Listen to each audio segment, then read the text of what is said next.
Mike check, the cult of personality from Cancer Lot Radio, and when I'm not rocking the airwaves and making the internet 20% cooler in 2 hours flat, I'm checking out the FiM Guys YouTube channel, and you should be too.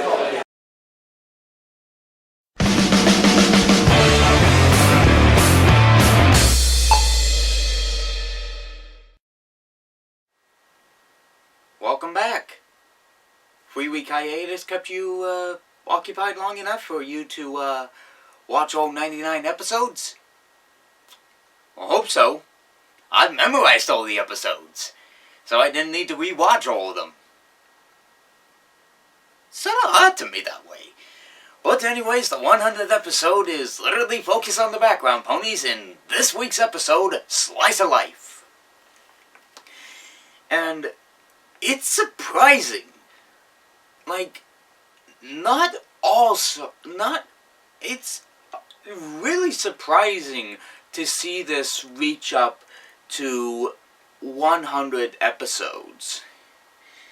Not a lot of shows that I see go up to this much. I mean, recently I've been watching Dexter, and that has like 90 or so episodes. Heck, I'm on the last season of Breaking Bad, and it has like 90 or so episodes, with 13 episodes in each of them. I forget the total count for Breaking Bad, and forget the total count for Dexter. But Dexter has 12 episodes in each season. But, basically, Slice of Life is basically, as I stated before, focused instead on the main six, it's instead focused on the background ponies. So, yeah. But I wouldn't be surprised if we get sort of this Pulp Fiction-like episode where we focus literally where we get more of the main six on, where we get obviously this episode, and then the next thing you know, we focus on the main six as they get, you know, worn out of fighting this weird creature. You'll understand why in a moment. Anyways, Cranky and Matilda, as we remember from A Friend Indeed, come in and basically finish up their scrapbook that was basically burned from the episode. Burned from the season 2 episode, and they finished reconstructing the thing as they realized instead of the wedding being tomorrow, it's instead today. And basically all of the town is basically in a rush to try and get this wedding to be set for today instead of tomorrow. And literally we have the episode one moment focused on a pony version of the Doctor,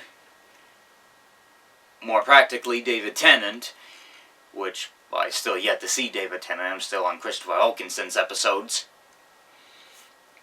And Derpy Hooves, which I'm surprised they got her back and got her voice, but surprisingly it's not the offensive one. But then we got the we got Lyra and Bonbon, which apparently got Lyra and Bonbon and the Big Lebowski guys and just about every background character known to man, even the characters that Hasbro is literally ceasing and desisting, including Button Mash. All the background characters we know, like Octavia and Vinyl Scratch, although Vinyl Scratch doesn't have a voice and Octavia does. I guess maybe Vinyl Scratch is secretly a mime or something. But yeah, it's literally focused on the wedding, and it's literally a background character episode with the main six partially getting shoved to the side, so we could get tons of these characters.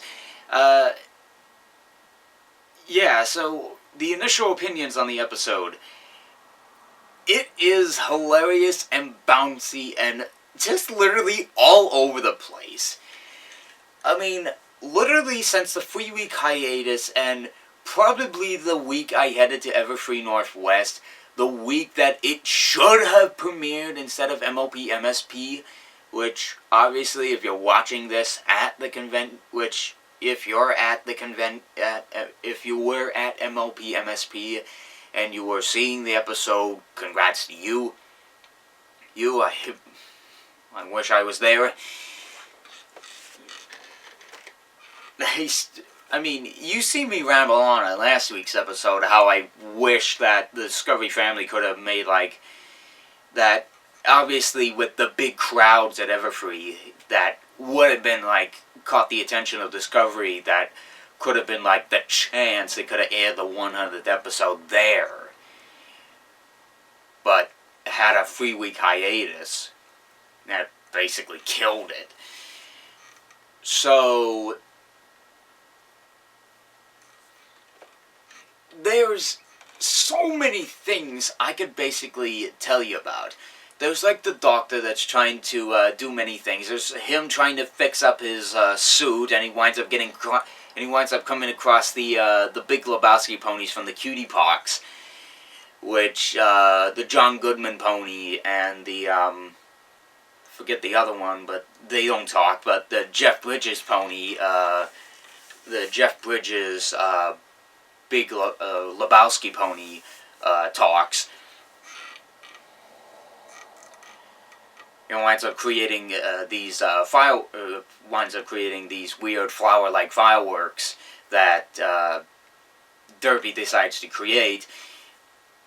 There's Lyra and Bon Bon, and then there's like Bon Bon drops the fact that she's actually a secret agent who is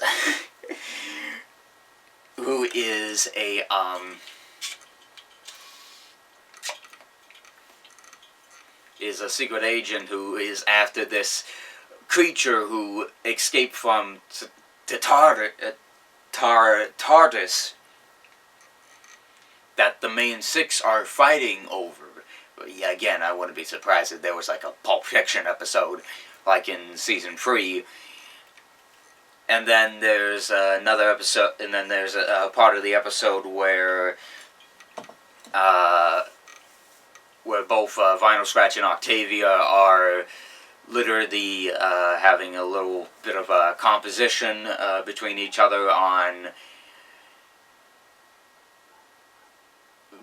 basically merit on how the music should be in the entirety of the wedding, because you know how wedding songs are.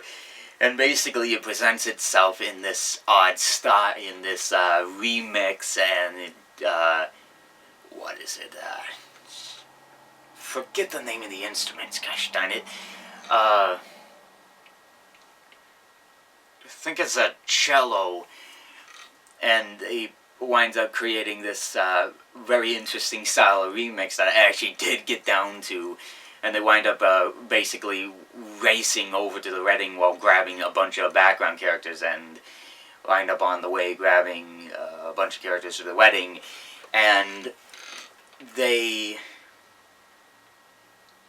of course all the background characters, including the princesses, get to the wedding, except for the main six, which eventually Derpy accidentally locks them out of. And of course Cranky and Matilda fully get married, and they all live happily ever after in the long end. So, yeah, slice of life. So far in this, outside of Thanks for the Memory, if they didn't hastily rush the sort of third act or something, if I remember right, Slice of Life is a very fun episode. There were some slight subtle hints. I may need to go back into the recording, because I obviously record nearly just about every episode of MLP, and But then again, I remember parts of the episode. But if there's some slight subtle hints that I realize, did I just see that? I'll take a look at it. But here are some things that I might have caught on the first time that I realized was quite hilarious. So obviously, since this is the 100th episode, basically the doctor basically does math calculations for bowling. And he's just like, I can't do this. And he's like, in the Jeff Bridges Lebowski ponies, just like, you just throw the ball straight. Is that all it's supposed to do? And the doctor literally comes back, in another scene, the doctor comes back wearing a scarf similar to that of, I can't remember if it's Tom Baker. Again, sorry for all the Whovians that may watch this, but I need to see more Doctor Who.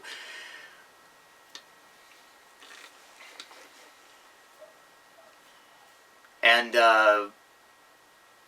there's another one where Matilda's in the spa trying to relax, and Stephen Magnet is in there, which is glad to see that Stephen Magnet's returned. This one where Gummy has like sort of this weird, monologue. And it's just so weird and out of place that I don't know what else to say. You just have to hear it for yourself just to wonder why they just put it in there to begin with. It's so strange and so weird, you don't even know why they put it in there to begin with. But yeah, slice of life. What else can you say but background characters, Derpy Hoops talks, without parents getting offended, but slice of life. Excellent episode. Oh yeah, and also one more thing. Discovery Family decided to change the promos. So now they ain't repeating the season 1 premiere promotion. Good on your part, Hasbro. Good on your part, Discovery Family. Good on your part.